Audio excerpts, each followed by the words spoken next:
You ever think about quitting? It's the combat of life hammering the snot out of you. Well, stand by, dig in deep, and get ready to get fired up with us. Welcome to the Team Never Quit podcast, the #1 podcast that inspires you to fight on. I'm your host, David Rutherford, here with Mr. Never Quit himself, Marcus Luttrell. Our mission is to help you embrace the suck of life, to teach you the values of working your ass off, and to interview the most hard-charging people on planet Earth. We know life is hard. It's time for you to suck it up, Buttercup, and let us teach you to persevere in every environment imaginable by sharing real-world lessons learned by those who never quit. That's right. It's time, Marcus, for us to help them defeat the negative insurgency in their lives. You fire me up. Are you ready? I'm ready. Let's roll. Let's roll.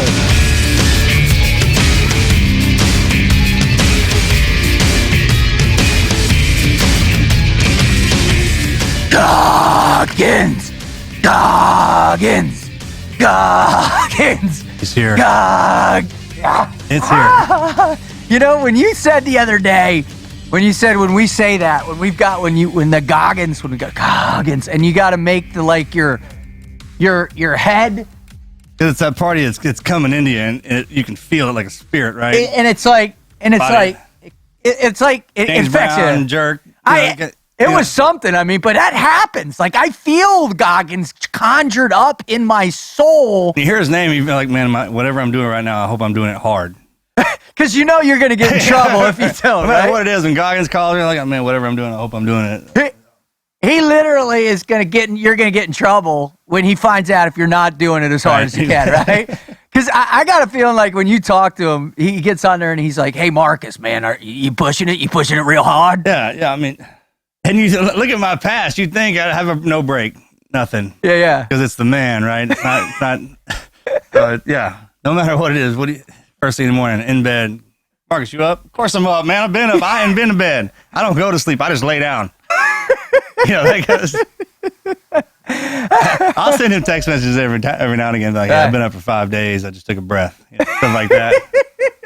and he'll come back and he's like, Roger that. Yeah, whatever he was doing, I'm sure it was just unbelievable. So you got to get just unbelievable. Well, now that you know the cat's out of bag, Marcus and I are super fired up to welcome you to the Team Never Quit podcast.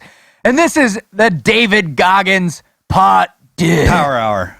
I don't know if it's a power hour because we got to get Nick on for the power hour. Yeah. We'll bring them on together. That's right, yeah. Part 2. This is David Goggins interview part 2. Now, listen, this has been and by far our biggest show.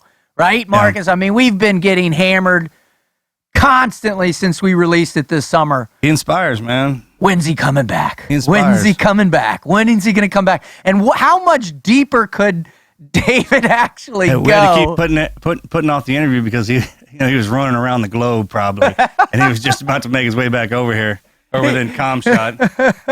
He literally ran around the globe since then, and is now back. And he's going to be coming on it just a little bit. Now, listen, if this is your first time listening to the T&Q podcast, we welcome you. And you better be bringing the pain today because our guest he's going to rip it right out of your soul, right? Well, we're here, and what our mission is now for Marcus and I, and our mission in life is to help you learn how to overcome adversity, face the obstacles in life head on, how to take on the combat of life and defeat that negative insurgency so you too can learn how to use the never quit mindset that both of us have learned in so many different ways, and all the people that are coming on are readily here to share it with you. So that's why we do what we do. If you want to know, well said. Well, thank you. Was it eloquent when that?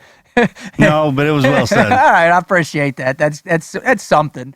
So if you want to know more, go visit the website, tnqpodcast.com. Check out why we do it. Check out the merchandise. Check out the Speakers Bureau. Check out all that stuff. And if you're super fired up, go ahead and share a story from your past, the greatest never quit you have, or someone you know and love about. Share it. And if we think it's awesome, what are we going to do, Marcus? Bring him on the show. We're going to bring you on. If it's super awesome, I'm going to bring you on. We're definitely going to try and read as many as we can. We got a good one at the end of the show today. All right, so before we jump into this, before we bring on Goggins, before I don't even know what Dude, that after last that beat down, I had that the masseuse. masseuse, man, that 2 hour I told beat down. you. I told you don't go near that, man. Man, you saw me when I leaned down to turn on Axe's truck. Bro, you look like you were 105. And you heard me. I was just about to say it, man. Yeah, that guy's evil, man. He's sadomasochistic. Hey, man, that hurts. All right, you know what I'm talking about? No, you need it deeper. You need it deeper. All right, if you're listening, imagine this Filipino dude, probably in his 40s, they look young, so he could be like 80, and we don't know. But this dude, his deep body massage tissue is the most brutal thing you've ever experienced in my life. I had the misfortune of getting one a few months ago, and I was in pain for literally a week after. Yeah, it's crazy the injuries that you have. What massage actually works on it? Because he's gotten a hold of me sometimes. I mean, it is a beat down. Afterwards, I'm good to go. And then there's some areas where it's those massages like you were talking about. You have to get on your neck, where it literally takes an hour and a half just to loosen up the area for it to fall apart. Yeah, to get in there. So. Well, I'll tell you what, man. I've had amazing healing. In fact, the lady I work with, Maggie, is an amazing human being. She heals me. That dude, he just wants to put you in pain. So, it would be perfect for him? Goggins. Yeah. I like to give a shout out to my massage therapist at Exos, Donna. She's gotten a hold of me. She's put me back together for 10 plus years. If you're listening, I love you. That's cool, man. That's super cool. All right, here we go. The Wizard has prepared an epic That's Debatable for us. Gentlemen, welcome to That's Debatable. 30 seconds on the clock. Question number 1. Velociraptor versus RoboCop. Go. Dude, I'm going with RoboCop, man. Think so? Oh, hell yeah. RoboCop's 10 times better than Velociraptor. He's got metal. What's that thing gonna do? He'd sink his big old fangs into his metal. Plus, he's got like a cannon. Tracking system with the pistol before it even gets up. The only thing I can think of, how much of RoboCop, we're talking about the new one or the old one? Oh, man, I only know the old. Yeah, Original version? Yeah, absolutely. The guy's awesome. Oh, he was. Remember that whole Peter Wellers? Peter Wellers. Yeah. I got a chance to meet him on the set of Sons of Anarchy. He was directing a episode out there.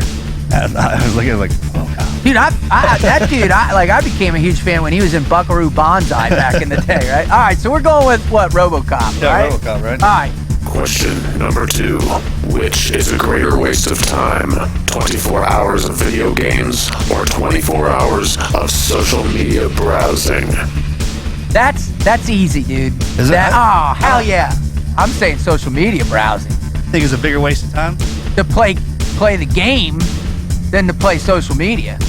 But remember, I'm a human condition guy. I'm always fascinated as to what people post, why they're posting it, what they're liking. 24 hours of video game, yes, probably right.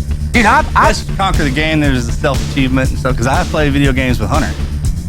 All right. That was one of those ways back in the day. You bonded with him. Yeah, I tried back in the day That's different, though, because you were creating a bond with your, yeah, you know what I mean?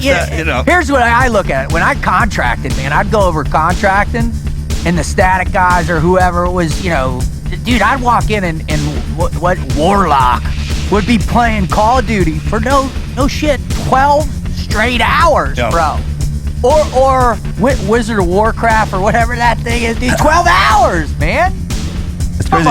This day and age, there's an addiction to social media where people are on it 24 hours a day. Oh, there's no doubt. There's no doubt. They have all the studies proven for sure. If I got to choose one, I'm going to do social media because you can study the human condition. Switch it up. Yeah, you can study. You got a bunch to choose from. Yeah, absolutely. Yeah, all right. Question number 3. Johnny Cash versus Elvis Presley. Go. Easy. What? Man, that's not. How's that easy? Elvis Presley's the king. Johnny Cash. Oh, dude, stop. Just stop, dude. Where are you at? Elvis invented rock and roll, bro. No, he didn't. Oh, heck yeah, he did. What are you talking about? He's the king of rock and roll. Brother, Elvis Presley launched his first #1 hit in 51. Jerry Lee Lewis. No, Jerry was after Elvis.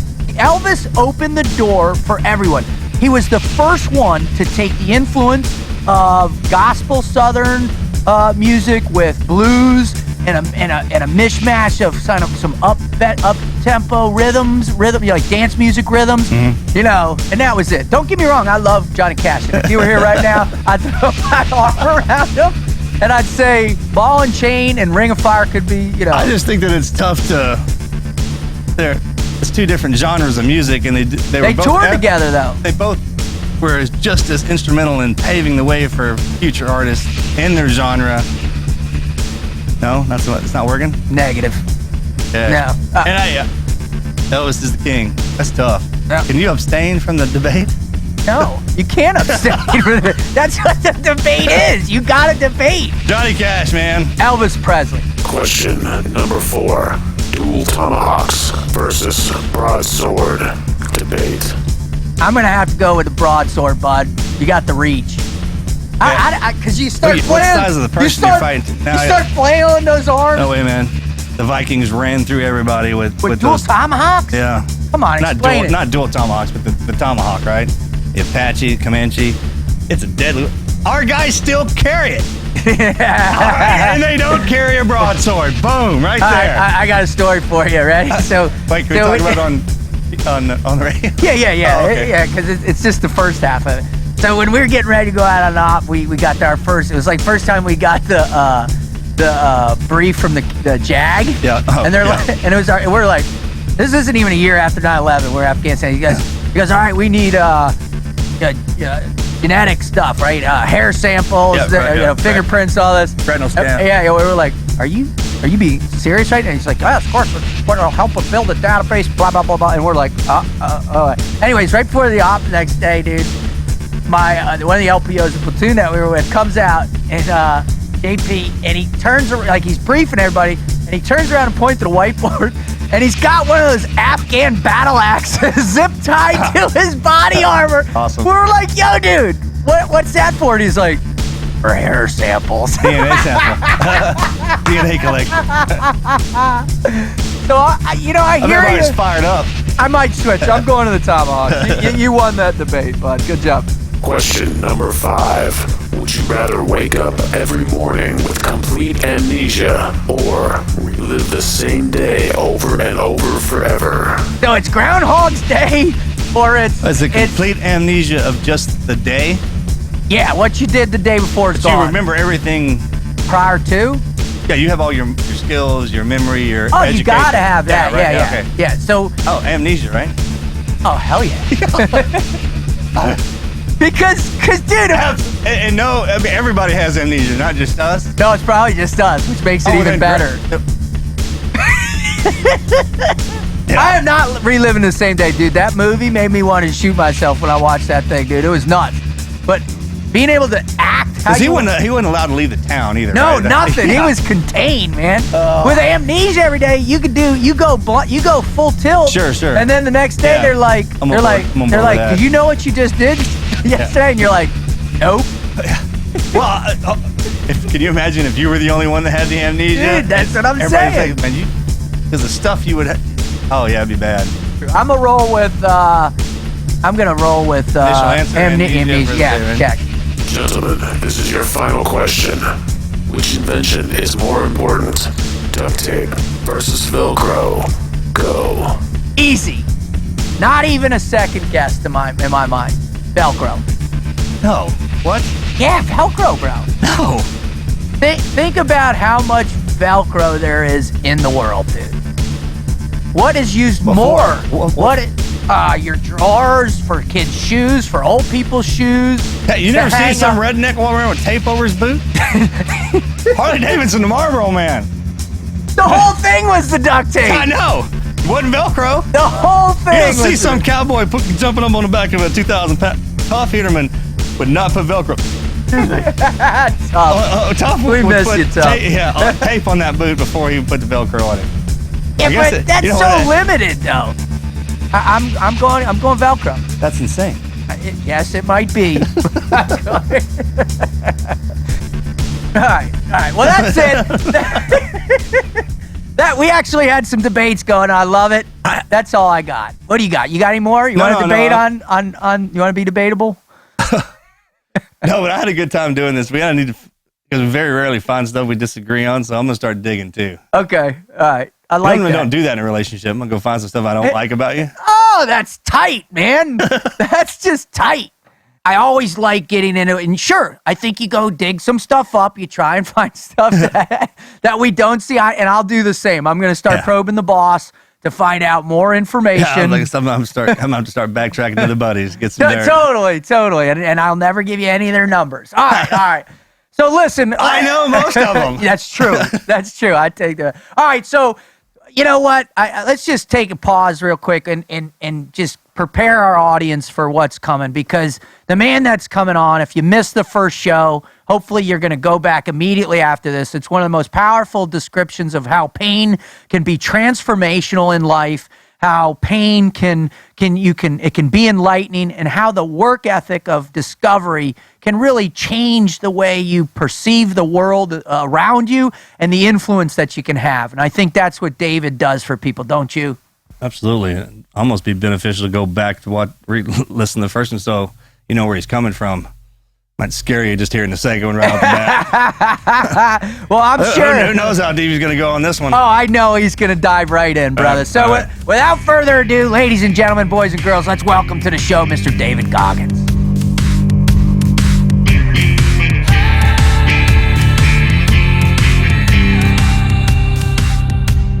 Guess what? We're here. We've made it.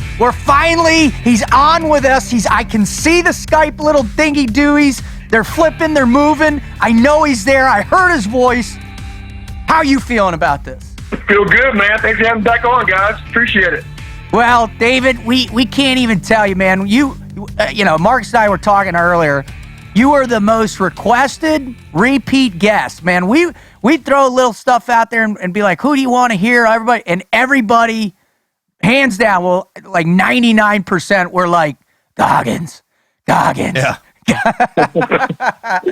So it's awesome having you back, man. It was like, what do y'all want to talk about? I want to get him back on. What do y'all want to talk about? Just bring him on, let him talk. Yeah. That's what people said. They actually did say that. All of our loving, wonderful fans, David, said, hey, if you bring him back on, make sure you two shut up this time. Yeah.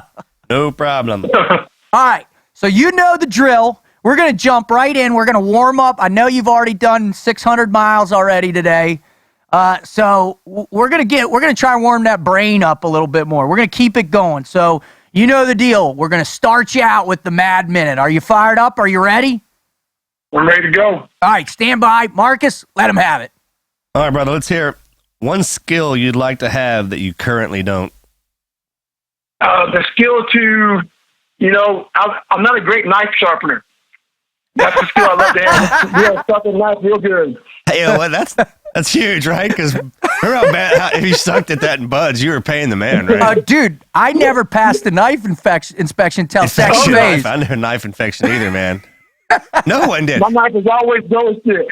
David, did you This is the problem. We're already off. No, we're good. We're good. No. This is interesting. It's always interesting to us. This is what the boss is telling me. She's like, you guys just go off on these crazy tangents, and we get so stirred up that no one can understand what we talk about. Oh, they'll get this though. So, for sure they.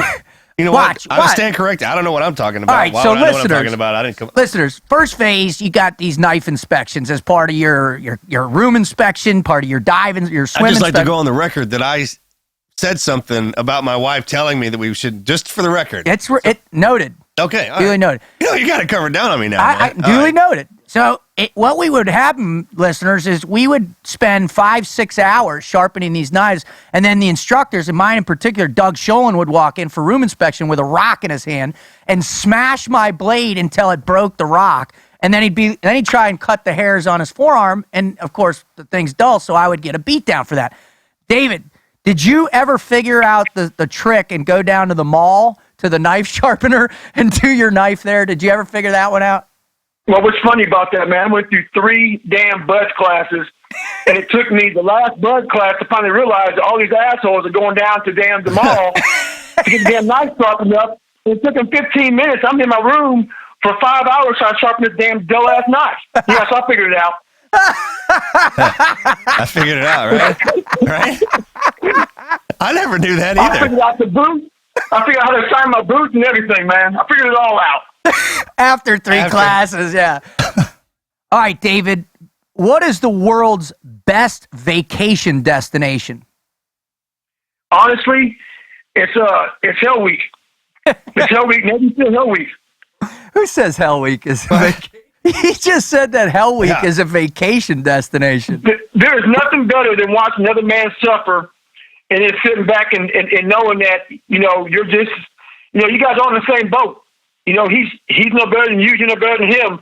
But for some reason, you figured the shit out. So there's nothing better than watching another man who's just as good as you sit there and crumble down before these instructors, and you just watch him crumble just because he doesn't know that he can get through this and endure the same shit you did. So it's just an amazing thing to be part of that. So it wasn't really a vacation. This is the most amazing part of my life is seeing these grown men just get crumbled by the same shit that was making you feel alive. I love it. I love it. You're up. Well, all right. Favorite superhero again. I just want to know if it changed. Some people don't remember it. This is a true form question. The Hulk. Yeah, okay. Incredible Hulk. You know he's not going to change the Hulk. Anybody who loves anybody who loves the Hulk, they're going to love the Hulk no matter what. I mean, the dude is bipolar, right? And so you got to love a bipolar green guy. I mean, that's awesome. Oh yeah. All right. Yeah. All right, here you go. I don't like to think about like bipolar. It's multi-leveled. Well, I don't even know what that means. All right, here you go. What do you think is your greatest failure in life? Oh man, I have so many of them. It's kind of crazy. My greatest failure, but I actually made it success of mine. But it was the water. I was so petrified of that fucking water, man. Just when I was in the Air Force training, and then I went on a Navy SEAL. The water just terrified me, man.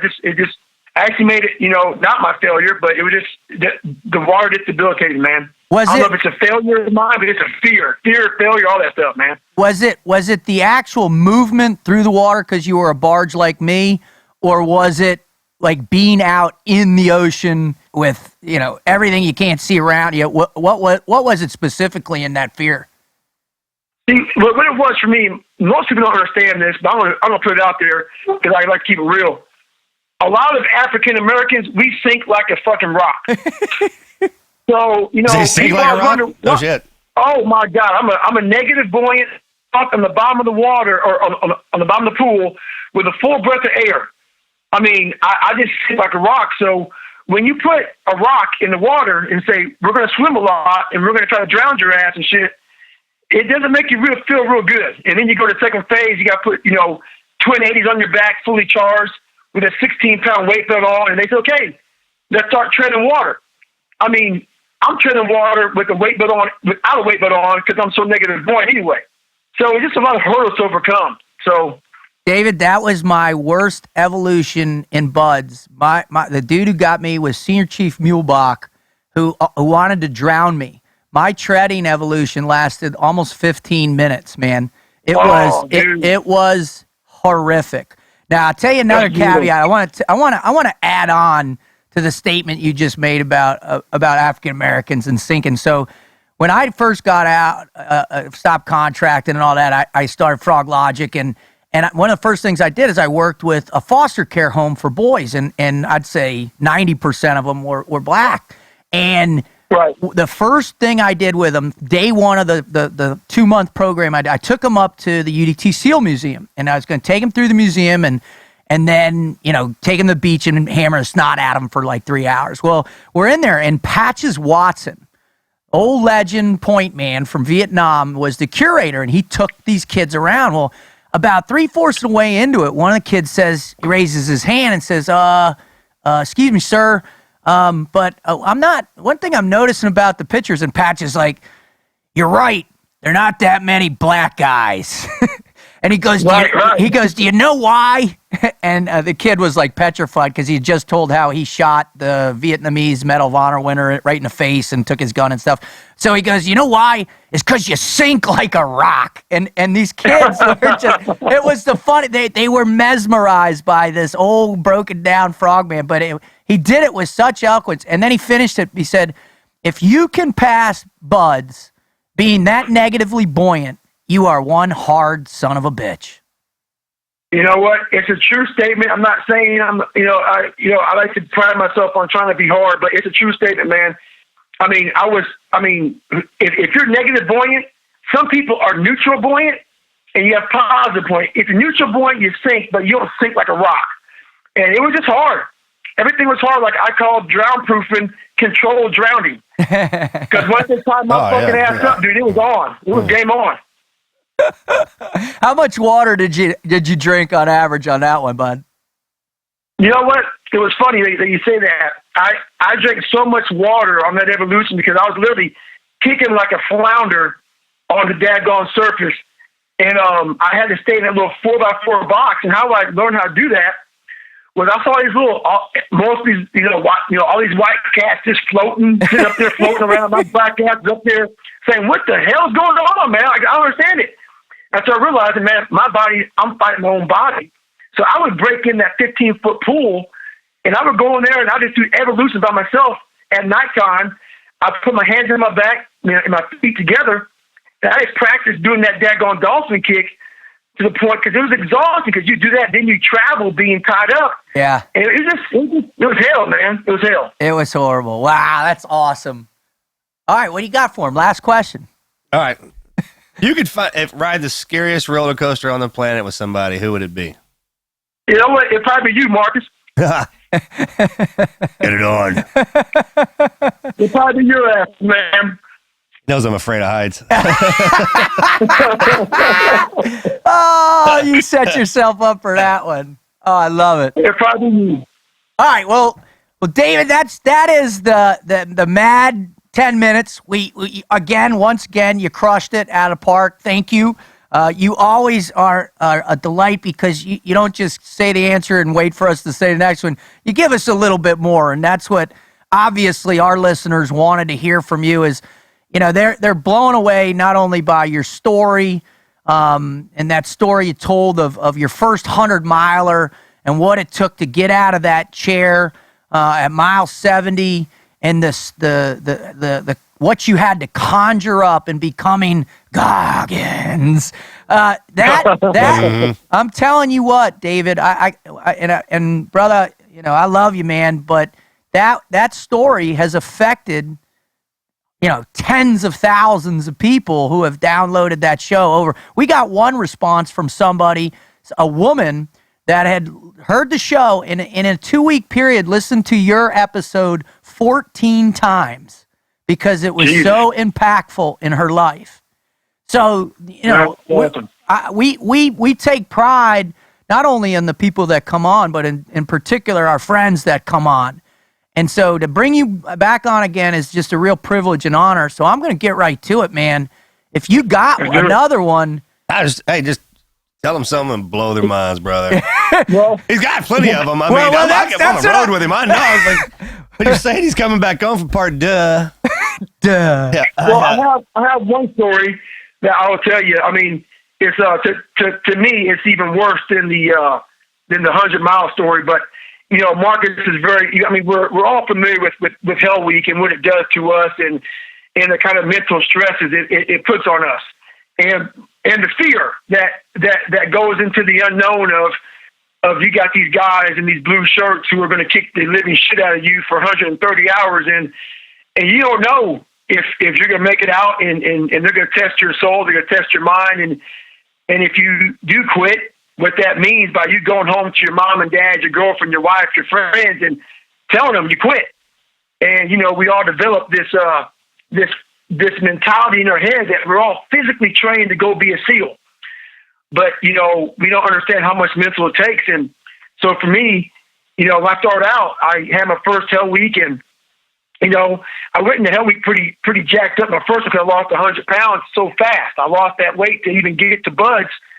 So I was very unhealthy. Most people know how unhealthy I really was. So I kind of worked my way into health. And then my second Hell Week, I made it through that. But going into dive phase, I broke my leg pretty much, and my knee was all messed up and then got rolled again. So going into my third Hell Week, what people don't know is I had so many stress fractures and shin splints, and I was wearing a hernia belt. So, you don't start Navy SEAL training with stretch fractures, shin splints, and wearing a hernia belt because your hernia is just kind of coming out and all this other shit. So I was so jacked up and in so much pain coming from my second Hell Week, starting, class 235, that when I got into Hell Week, my third one, you know how you blow up Wednesday night? You get all puffy and your body's all swollen? Hands start peeling? My body, so on Sunday, my body realized this dumb asshole is in the third Hell Week in 1 year. and my body just knew it because my mind was telling my body, I'm about to get fucked up again.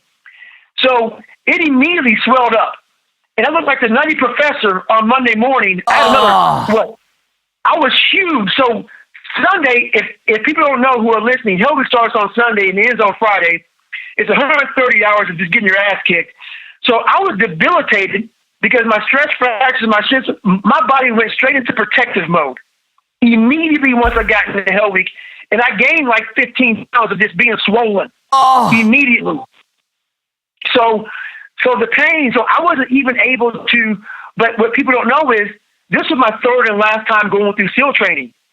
Like Captain Bowen, he was an old, Marcus, I know you know him very well. Yeah. Captain Bowen was some old salty, crusty Vietnam vet guy that this is a hard dude and said, look, I'm going to roll you to day one. And that's how it was. So he told me, this is your last time going through buds. So no matter what I had, stretch fracture, shin splints, hernia, I had to suck it up. So I'm in I'm in this third Hell Week, man. And it was the worst pain I've probably, besides the 100-mile race, I ever endured. Because once I got through Hell Week, we had a guy die on Thursday. I was on crutches Thursday night when Hell Week, so Hell Week ended like 12 hours early. I was on crutches because a guy died, and they told me, hey, we have walk week. You have a week to heal up, and you're back at it, Goggins. So I'm sitting there thinking, I had over like 15 stretch fractures. I have a hernia belt on, and I had to endure the next 5 months of Navy SEAL training just messed up. So I got, this compression tape that these pro athletes wear on their ankles, and I would tape my feet up, my ankles up, all the way up to my top of my calf muscle. And I had these pressure ulcers on top of my feet for putting this compression tape on so tight. And every day I would just run until my feet got completely numb. So my shins, everything became numb. And that's how I got through buds. And I graduated with these pressure ulcers the size of $50. Oh my! And then after buds, I went right into surgery for hernia surgery But the endurance of pain and fucking suffering for 5-6 months, it was just, I can't explain it. It was horrible. It is. I didn't swell up till Wednesday, so I can't even dream because I flipped out when I'm looking at my knees and my hands and, your feet and you're in your health and hygiene. You're like, holy Jesus, I'm dying. Was there a moment in that week for you similar to the getting out of the chair where you just pissed blood all over yourself? Was there a moment on like Wednesday night or Tuesday night, or was that moment every single second that week that you had to conjure up Goggins? I had to conjure up Goggins every second. I had to conjure up Goggins just to go back into that third class because I knew what hell was coming my way. But what was funny is Marcus actually said something about, like the rapid questions. He said, what would you think about kind of like your last thought before you die? Yeah. He said something like that. Honestly, that's how I thought in my brain. I became sadistic. So who I am now, that really formed a lot in that third Hell Week. I became a whole bunch of like Goggins. Goggins was created, but I started enjoying the pain because I realized, hey, man, either you're going to graduate, buds, or you're going to quit. And this is what I have to deal with. So I started really teaching myself how to think differently. Like, I would tell myself first, God, this sucks. I tell myself, who in the hell but you on this planet Earth can endure this kind of pain? You're in the worst training on the planet Earth. So this is how I talk to myself. My self-talk was this evil. You're in the worst training on the planet fucking Earth. It's the worst training on the planet if you're healthy. I'm in this thing, and I'm debilitated. So you gotta be a special grit type of person to do this. So I kept on feeding myself all this fuel and all this anger and hate and discontent, and it made me smile. I was like, who would walk into Hell Week with stress fractures and a hernia? And no, people walking up, wanting to be healthy. I'm like, you're in this thing for the third Hell Week in 1 year. It was horrible weather. I used that to fuel my motivation to be what I wanted to be, which was the hardest God, like the hardest God that God ever created. You can't go through 3 Hell Weeks and not just be pissed off at the world. It's not designed for that. I mean, you physically, I don't even know how they let you do that. You know what I'm talking about? Because it strips 10 years right off your life, right? And then what to tell you? The doc says, hey, man, you sure you want to do this? 10 years, boom. I mean, we all went through the time, man. We're very different. People like to say, it's all the same. It's not the same because they wouldn't allow you, Marcus, to go through the way you went through. Rut, I don't know your whole story, but I know my story. We would not have graduated because they would have said, this is inhumane. What is going on right now is inhumane, and they would have kicked us out of training because they wouldn't allow us to go forward. They wouldn't have. No, I listen, when I was there, this guy went through, before my Hell Week, I was in 208. There's a guy in 207, his name's Tom Shea. That was his 5th Hell Week he went through. How many did Booth have? 4, I think, 3 or 4. Shea's got the record at 5. What about Stokes? No, I think Shea's got 5. How many does Stokes have, David? Well, I'd have 3 in 1 year. Yeah. That's never mind. We're not talking about you anymore. Yeah. We're not talking about you. All right, let's get back on track here. All right, David, I got a question for you because you had talked about in the beginning, in the lead up to this, that that fear of the unknown, the fear if you're going to be able to make it, the fear of what's coming next. But obviously, right. I've done a lot of research on fear. In fact, I give a big speech that I give in Frog Logic. One of the main components of Frog Logic is to learn. I try and help people learn to embrace that fear and utilize it as a positive.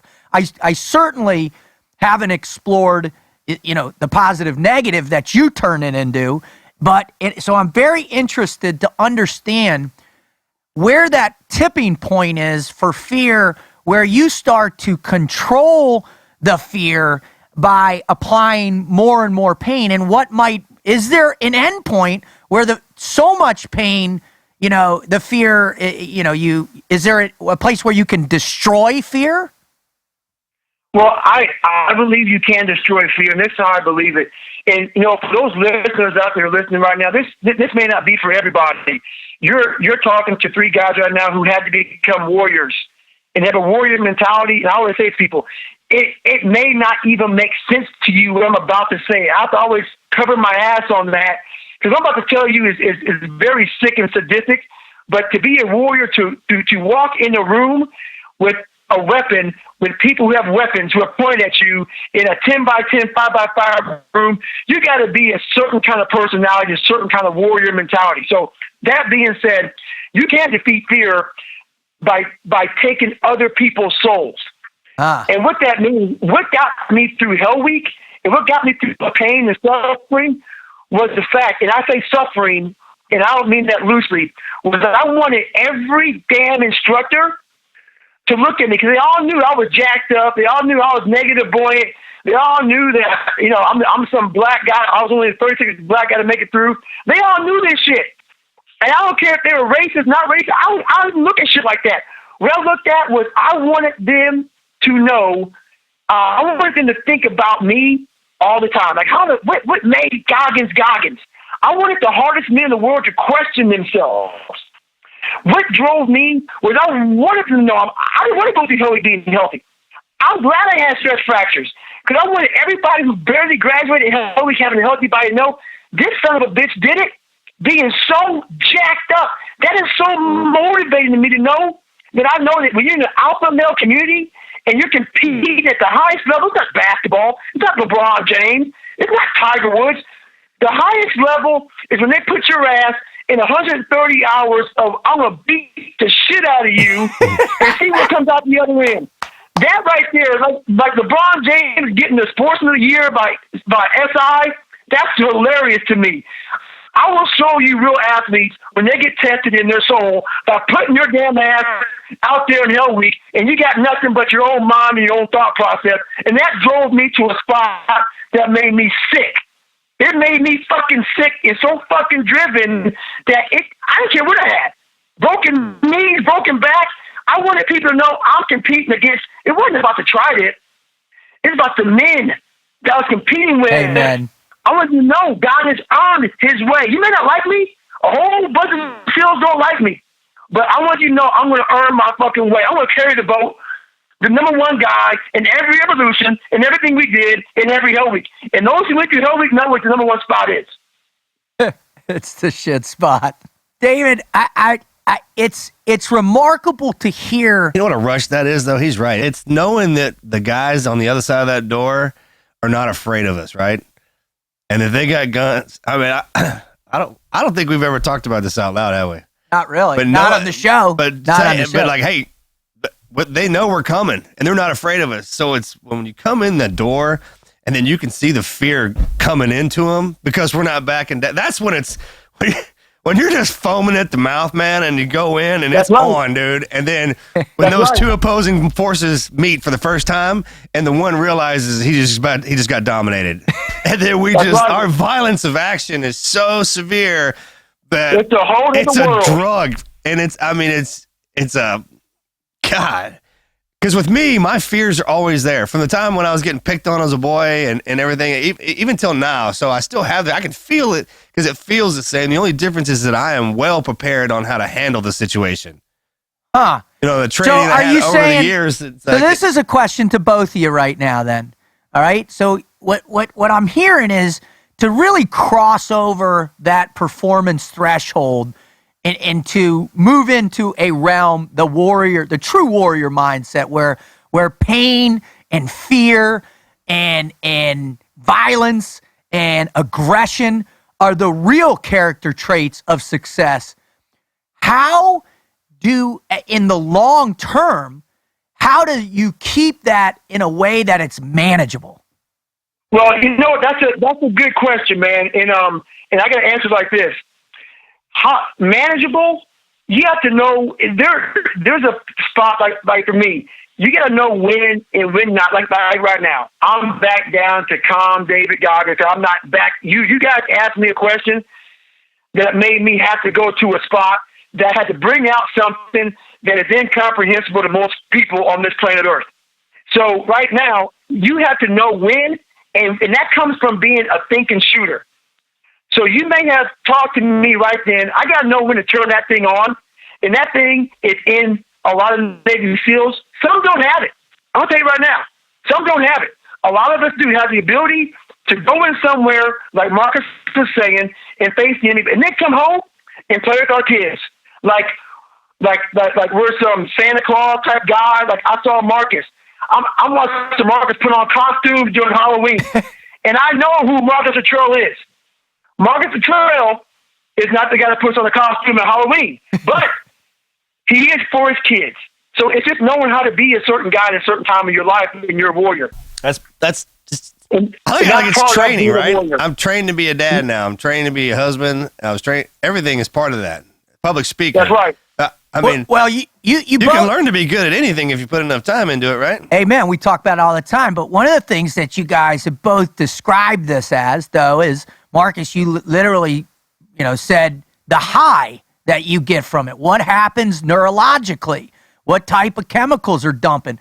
David, you just said so yourself. That cognitive switch flipped.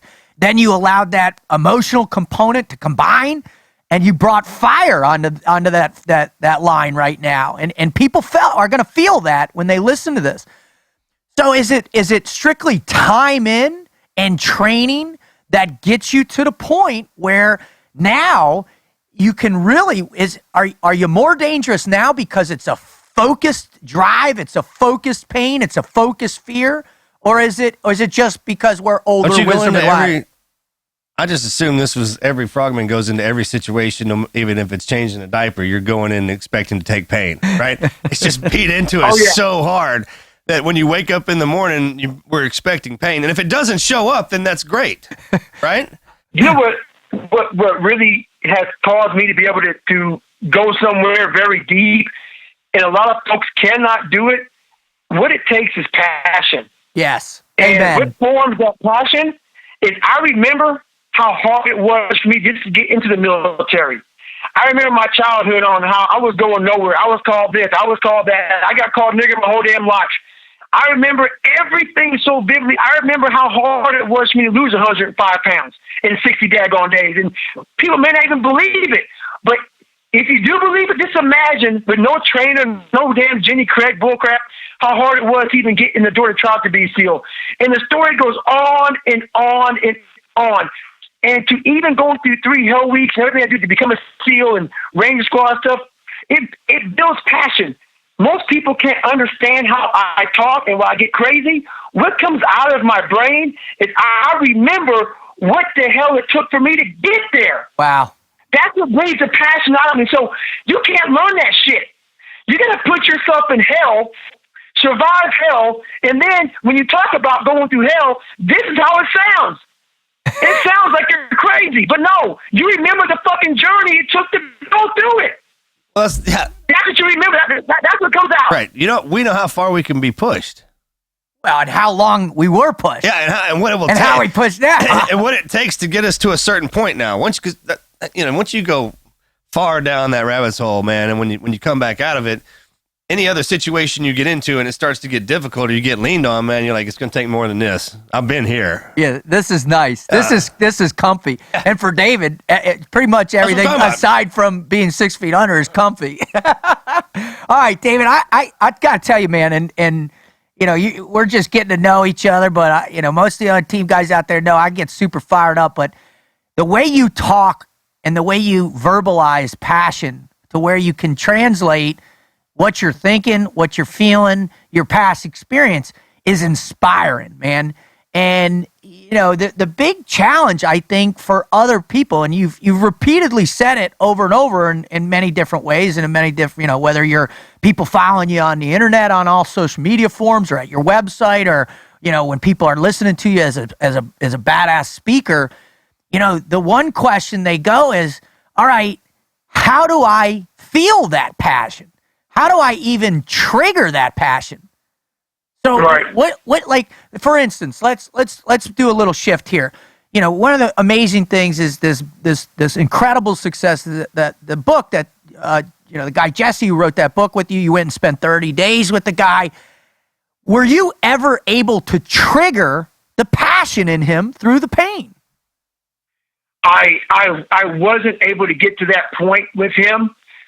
Because you know what? One thing in life, yeah, he did a good job and whatever else. But one thing I realized is this about life, man. Once you become civilized, and what civilized is to me, that's right. I get it. That's right. Yeah. Is when you have everything in life you want. When you have chefs and you have nice cars and you have all the money you want, and you have massage therapists coming in and masseuses and you no longer massage your own legs when they're sore. When your refrigerator's full of caviar and all that shit, it is hard to go to the place of darkness. You have to go when the devil comes knocking at your damn door and says, "Hey, I'm going to mess you up today, son." All you say then is say, "Why am I going to do this? My life is good." That's painful. You fall back on the fact of, why do I need to do this now? Why do you need to do this now? A person that stays hungry and the refrigerator is always empty, you're always trying to go to the next level. So it's hard to get somebody to that level when they have everything they want in life. It's hard. It's hard to make them hungry. And hunger is what makes you want to get in that cold water. It makes you want to run that extra mile. It makes you, when your brain is saying to you at mile 10, when you're supposed to run 20 miles, 10's good enough. But then that guy comes in and says, "Not today, it's not. We're getting 20 fucking miles today." That's what the fuck we're supposed to do. So it just shuts out the person that's hungry. It shuts out that weak voice that we all hear. I hear it. But that's when the evil Goggins comes out and says, oh, no. We're not going to make those people right today. All those people who said this about you and that about you and this about you, we're not going to make them correct today. We're going to make them read about you and suffer in a different way, suffer mentally by knowing you succeeded versus failed like they wanted you to. Well, I mean, let's one of the great challenges out there right now, and we, I think the three of us, as well as a lot of our peers and brothers, we look out there and we see this next generation come up, and it's a struggle. And I'm even hearing it in buds as well, too. Marcus, maybe you can comment on this. You were just out there. A lot of guys that I'm hearing from are saying it's just a different group of kids. It's a different culture. What is going on? Other than the obvious that like you said, David, that there's just so many creature comforts that it's just, they can't help themselves. They're just going to be weak. What do you say, Marcus? That's a tough one, man. It's kind of one of them deals where do the times change? Do the people change? Look, they got a war coming up. So irregardless if they're soft or not, it doesn't matter. Once they get sent over there, they're either going to lose or they're not, and then they're going to toughen up. So I know that every generation likes to say that the other generation's softer than the next one. I get that on the pass down. I get it, man. Technology is advanced. Remember, we were kind of talking about this earlier. Yeah. So, you know what? It's like what Marcus was saying, man. I know that all of us on this phone right now, we got our ass beat growing up. I mean, if I messed up, Marcus's mom had full authority to kick my butt. And my mom would kick my butt when I got home. And there's a lot, like for instance, there's these kids, I live in Tennessee. There's these kids I run by every day, and I have my shirt off most of the time when I run. I passed by a group of 30 kids in Brentwood, Tennessee, and they hollered out, "You're on steroids." So I turned around, and me being who I am, I put them all, I came around, gave them a couple cuss words, said, "Look, guys, you don't know who the hell you're even talking to right now." So I basically gave them a little speech. Long story short, did some research, found out who I was. I come by now. How you doing, Mr. David Goggins? Yeah. They follow me on social media. Sometimes all it takes you to give some kids some discipline, but a lot of times you get in trouble for doing that. I don't care. I know Marcus doesn't care. I know you don't care. That's what it takes a lot of times. We are growing up in a weak society, and you cannot be hard if your mom and dad are saying, "Oh, it's okay. It's the teacher's fault. Oh, it's okay. It's this fault." No, maybe it's your daggone fault. Every time we grew up, it was always our fault because we're young and we're dumb. Right. Nowadays, these kids have so much room to be right. No, most times they're wrong. They're wrong. Most times they are wrong because they're kids. They're supposed to be wrong. And then they grow up always being right. And then now they're put you in a situation where we give you a gun and put you through SEAL training, and you have the weak mentality because that's how you grew up. You can't be hard growing up weak. You can't. All right, how about for adults, right? Because I mean, we had just a massive amount of people that have, like I said before, just love listening to the first episode we did with you, and now I know they're going to jump in this one. Let's say people just never got exposed to hard. They just didn't have the outlet for hard. They didn't know how to make that choice. Is there a place that a human being can do on their own without spending $400 for jiu-jitsu lessons, without spending $150 a month in CrossFit, without whatever? How can people implement hard into their life to kickstart the pain, the fear, all the things that you're professing, which leads to enlightenment? I got an answer. And this is the answer. It's really hard. Because why? The first step into being hard as shit is first thing I had to do before I went on this journey of saying, Goggins, this is who you are. You have to first, before you start down the journey of making goals and say, I want to be a Navy SEAL, Army Ranger, I want to be a president. Before you go down that goal list and start making goals, the first thing you have to do is you got to look in that dirty damn mirror every morning and see who you are and handle your insecurities and handle your jealousies. You got to first handle who you truly are. I had to look in the mirror at 16 and say, wow, they're calling me a nigger, they're calling me dumb, they're calling me this, they're calling me that. Half the shit was true. That's how you become great. Is you realize that you're not great, and you realize you're a liar, you're a cheater, you have no integrity. If you don't have any of that, and you now set these grandiose goals to be great, you're never going to achieve them. Because like in Hell Week, we've all been there. When that water gets cold, and people come out, you say, "Hey, why'd you quit?" "Oh man, like my hips hurting, or I got a family issue." We make up a lie in a story because why? We haven't dealt with our life. If that makes sense at all. So we're always falling back on our own insecurities because we haven't found out who we truly are. So why most people can't succeed in life and find hardness? Because they're always weak, telling themselves who they are, but they're really not that person. You got to fix who you are to become hard and become really tough, if that makes any damn sense. It does, man. And I think it's the biggest thing was, and just listening to you talk, bro, and because we've come up together and just watching you kind of grow in the public eye is awesome. Awesome. But I think one of the biggest things, now that I have kids, it's kind of important, man, don't get down on yourself. I think a lot of people, once they're scared to take that next step to actually go out and start doing it, right, start training it because they want to be embarrassed. Being embarrassed is the biggest thing for most people. Unfortunately, me, you, Dave, ego. Yeah, we don't have. I embarrass myself all the time in public. You know what I mean? In your Christmas outfit. Exactly. So it's kind of one of them deals. And I think the more experience you have, the less apt you are to be embarrassed in public. Hands down. And I was telling those kids the other day, or not kids, grown men, before the football game, I was like, "Hey, man, don't be embarrassed to get trucked over. I mean, hit and snot running. That's what you're out here. It's going to happen. That's part of the game." And I think in everything you do, man, if you're going to get up every morning and push forward to try and accomplish something, embrace those embarrassing moments too. That's part of it. Absolutely. It's the character building. I mean, and people are so set on, I just want to be the good part and all that, man. It's having those embarrassing moments too that help. It helps.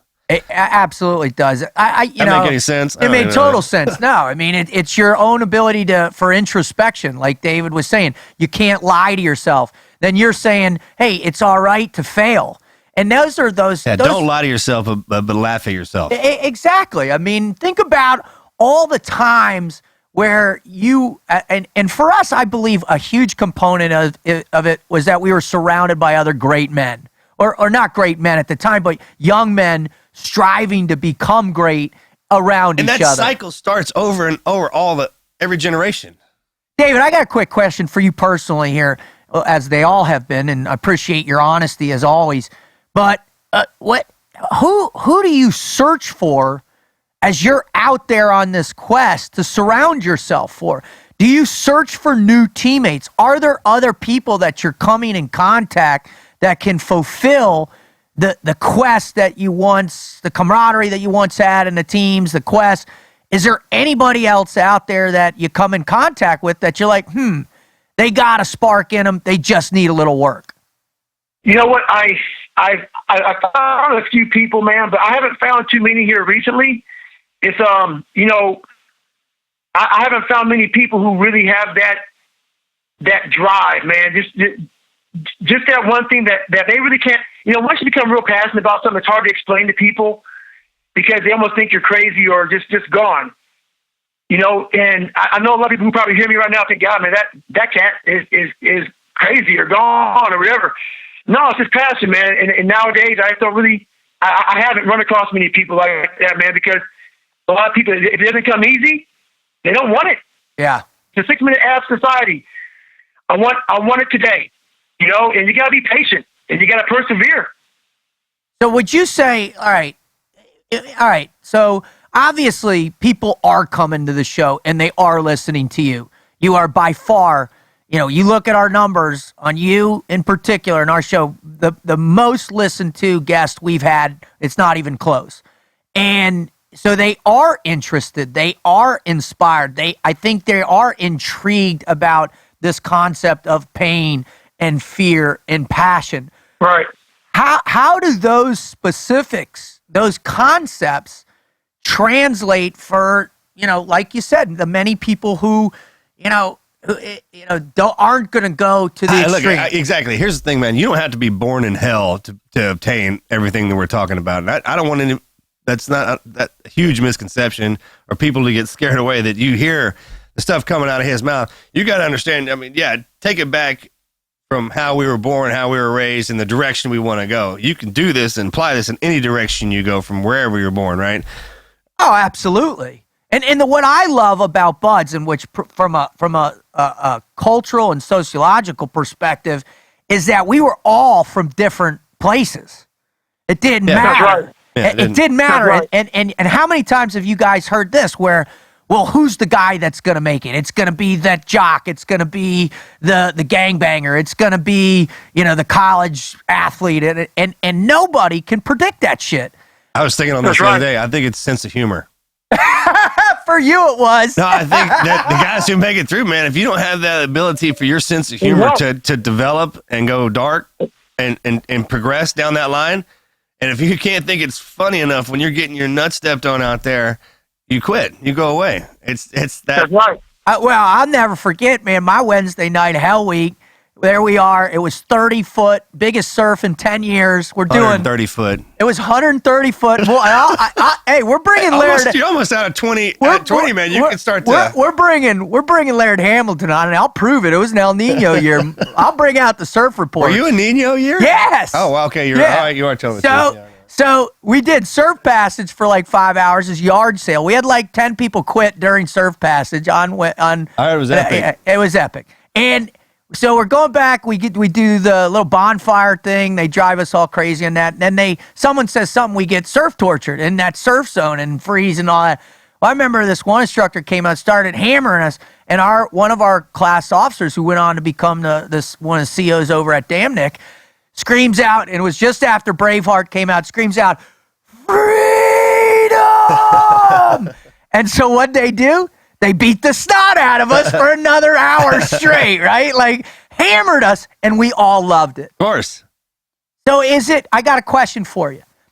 Is it important to allow others to feel your passion, your pain, and your fear in order to help you through it, or to pull them through it? What is it that's so important about that relationship, David?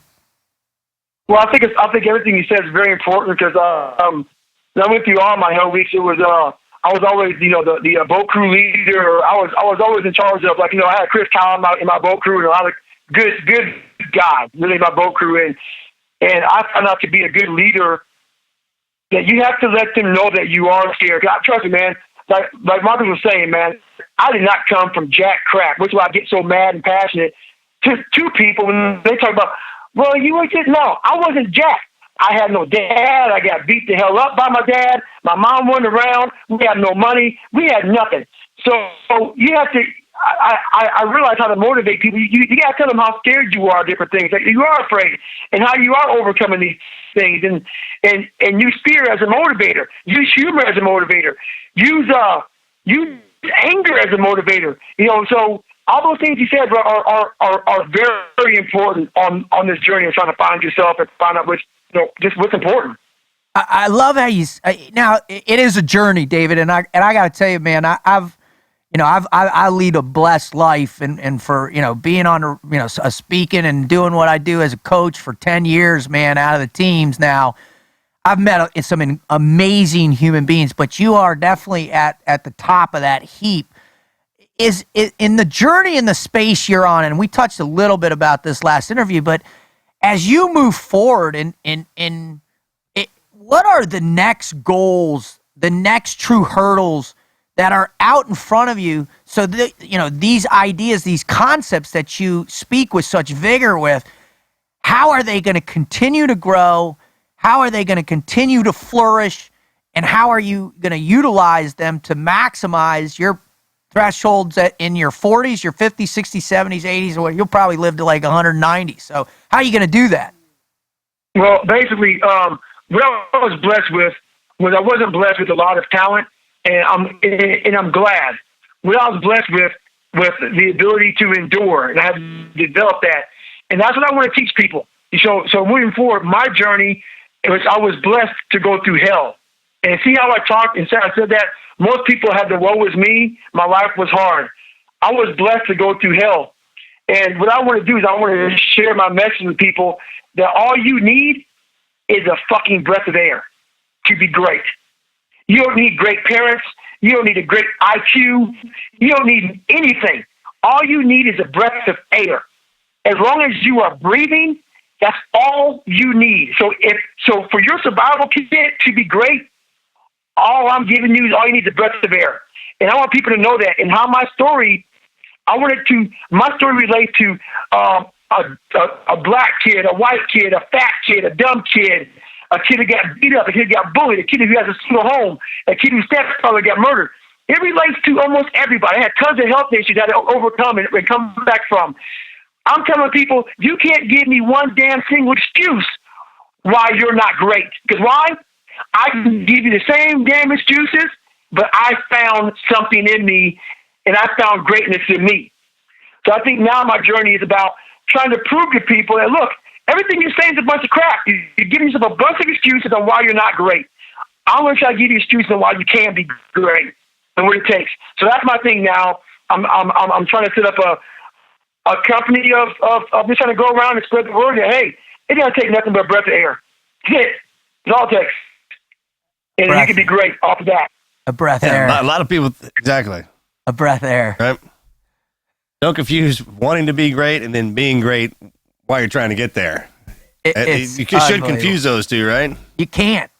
The absolute essential, what you need is just, to believe that with a breath of air you can accomplish anything. Where can people go to watch you spread this message, to become a part of it? Where tell us what your website is. Tell us, how to get in touch with you about speaking. Just give us a little details so everybody out there can start finding you and learning how to take that real breath.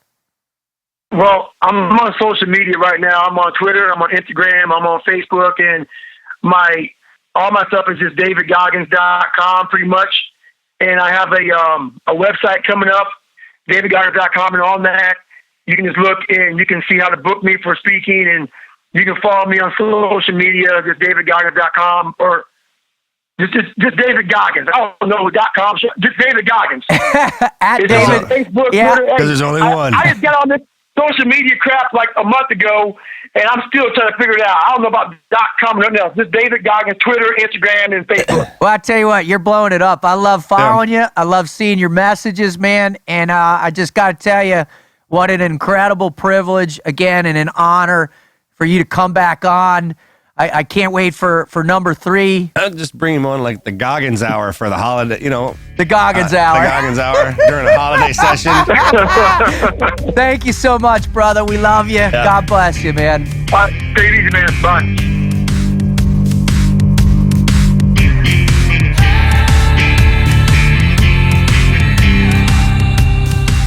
I don't even know what to say, bro. I mean, when you listen to that cat talk, not only, I wanted to just start punching things. I wanted to evaluate how much of a wuss I'm turning into. I wanted to jump out the window. I was going to jump out the window over here. I was going to beat myself. I was going to start dropping down and doing as many push-ups as I could while he was talking, dude. That's the intensity. I mean, he was. Do you think the listeners felt the intensity? Hell, they had us bring him back on. Good point. I did exactly what I was supposed to do. The boss said, don't talk. Let him go. What do you think about what he got into in this one, though, where he combined now the fear component of pain and what that does? I mean, imagine over the years and everything he's been through and everything he's going towards, that what drives him, there's so many layers in that. Yeah. That we literally have him on here multiple times just to cut through each piece of it. Well, and that's what I saw this time. You're right. I saw this deeper layer of where he's going. And now it's kind of interesting, too, because he's moving into this greater role of you can tell he's getting more comfortable explaining it, too, right? Yeah. Oh, yeah, for sure. Back in the day, he just wouldn't wire you hard. And that's it. And now he knows with his next role as a motivator, an influencer, a trainer, a coach, and all where he's going. Very beneficial to anybody who listens to it. Dude, when you sat back and I mean, and you did the same thing this one, it's when I do the same thing. I you know how I know when my mouth is open. When I'm sitting over here like this, you sit back, I see myself in the computer screen here and my mouth is open. And I'm like, I'm in awe of what I'm hearing. Because you know how difficult it is to take the intensity, well, obviously you know, the intensity of who you are, what you are, your profession, what you're able to do, and then translate that into a clear message so other people can try and put it into practice. Sure. Beneficial on that end. And think of the people who are already out there doing it, hearing something like that. Right? I mean, there's those of us out there who've pushed it every single day of our life, thinking that we're hard and we've maxed out. But we haven't. That's not the case. It's not even close. Yeah. I mean, look at Cameron Haynes. Look at Dean Karnassus. Oh, no, look at it's just unbelievable. Diana Nyad at 58 years old. Keep going. Tim Kennedy, man, you know, just no stopping, no slowing down in him. That's great. So, listen, that was, you know, that's just by far, I love having that man on. I know David Goggins, part Trey, is going to be amazing too as well. So I hope as a listener that you didn't get, that David's intensity, it shook you.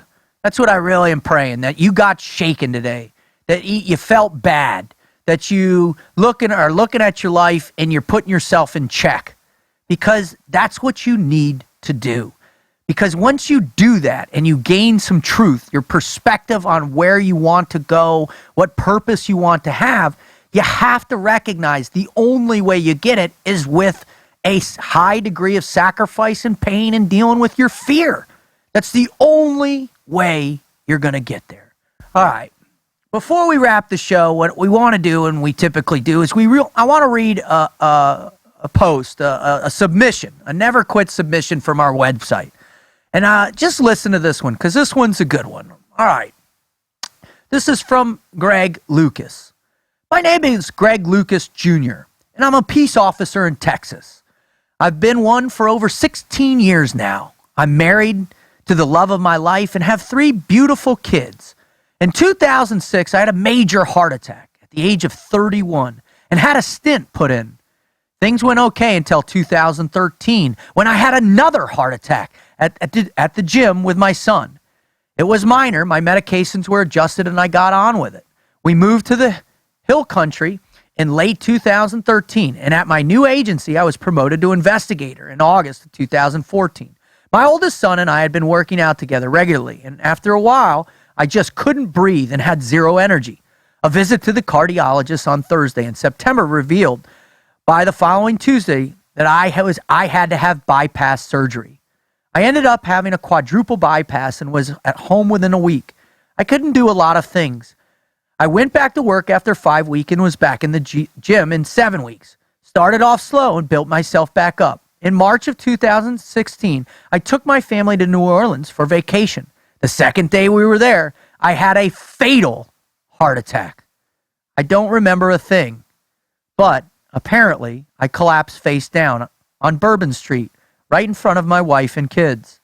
By the grace of God, a nurse on vacation raced over, and after hearing that I'd had heart issues in the past, started chest compressions and ultimately saved my life.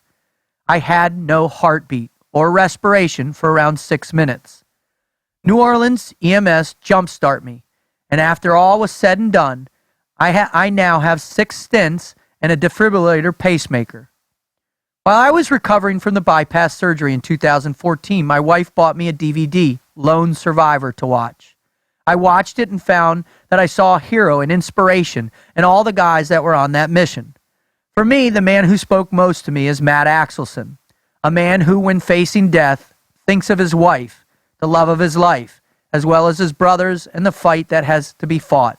He is truly my hero. The thought of leaving my wife alone made me very angry and inspired to push on. Then I read the book by Marcus Luttrell. It was the never quit attitude I read in all the men on that mission and thought, if not me, who? If not now, when? That has kept me going. My love for my wife and children has kept me pushing myself. These days it's hard to find positivity when you work in law enforcement. but I'll keep looking for the inspiration and motivation wherever I can. Thanks, T&Q. Keep motivating and stay fired up. Wow. Good one. Thank you. Yeah, Greg, thank you for sending that in. Pass that to the Axelson family. I would for sure. This is a powerful submission, and this is what we want everybody to realize, that we all have stories. We all have things to overcome. Greg was over to overcome a challenged life with his heart, which even caused him death, but by the grace of God came back, and he still doesn't quit. So hopefully, as you've enjoyed this show today and you keep coming back, please go and tell your friends that this is a place where you can find motivation. This is a place where we're here. Marcus and my mission and all the guests that come on, it is our mission to expose you, to teach you, to inspire you, to motivate you, that you too have the never quit mindset and that great stories ignite legends. I just want to thank Marcus for doing this show with me. I want to thank David Goggins. I want to thank all of those listeners out there who are helping us make this show the success it is. I want to thank my kids and my family, because without you, most likely, a lot of times, I would have wanted to give up. So thank you, and thank the Lord. That was a good story. Well, and thanks for everybody, all the listeners, ladies and gentlemen, for bringing us back. Thanks to the good Lord above. Obviously, the wife. Love you, honey. And to all my friends, keep me getting up every day and pushing around. So I'm thankful for a lot of stuff, man. And Goggins, buddy, good Lord, it's been a blessing knowing you. And being friends with that dude make you live a long time. He ain't killed me yet. So, love you, brother. I'm out. I'm out.